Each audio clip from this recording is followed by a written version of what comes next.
Road சைடில் நம்ம சாப்பிட்ற பட்டாணி மசாலா மாதிரியே வீட்டில் எப்படி செய்யுதுன்னு பார்க்கலாமா? வீட்டில் சிம்பிளாக ஈஸியாக ஹெல்த்தியாக எப்படி செய்யுதுன்னு பார்க்கலாம் வாங்க. அதுக்கு ஃபஸ்ட்டு ஒரு குக்கரில் 1 கப் அளவு பட்டாணியை ஒரு நைட்டே நான் ஊற வச்சுட்டேன். நீங்கள் வந்து அட்லீஸ்ட் ஒரு 6 ஹவர்ஸாவது ஊற வைக்கணும். ஊற வச்ச பட்டாணியை 3 to 4 விசில்ஸ் விட்டு எடுத்துக்கோங்க. அதில் கொஞ்சம் பட்டாணியை எடுத்து நல்லா மேஷ் பண்ணி வச்சுக்கோங்க. மீதி பட்டாணி அப்படியே இருக்கட்டும்.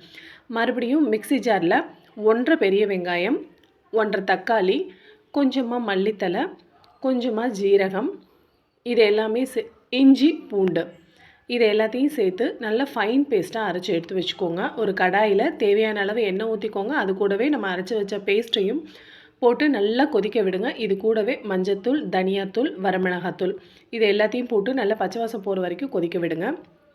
இதுக்கப்புறமா நம்ம வேக வச்சுருக்கோம் இல்லையா, அந்த பட்டாணியும் இதையோடவே சேர்த்து நல்லா வேக வைங்க. அண்ட் ஒரு 5 மினிட்ஸ்க்கு அப்புறமா நம்ம மேஷ் பண்ணி வச்சுருக்கோம் இல்லையா பட்டாணி, அதை இதோடு சேர்த்து நல்லா போட்டு கொதிக்க விடுங்க. தேவையான அளவு உப்பு செக் பண்ணிக்கோங்க.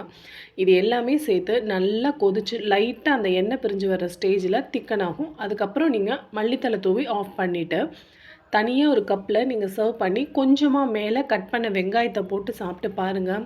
சுட சுட அல்டிமேட்டாக அவ்வளோ டேஸ்ட்டாக இருக்கும். நீங்கள் ரோட் சைடில் சாப்பிட்ற அதே டேஸ்ட்டாக இருக்கும். கண்டிப்பாக ட்ரை பண்ணி பாருங்கள். இது ஒரு ஹெல்த்தி அண்ட் வீட்லேயே ஈஸியாக செய்யக்கூடிய ஸ்நாக்ஸும் கூட. கண்டிப்பாக ட்ரை பண்ணி பாருங்கள்.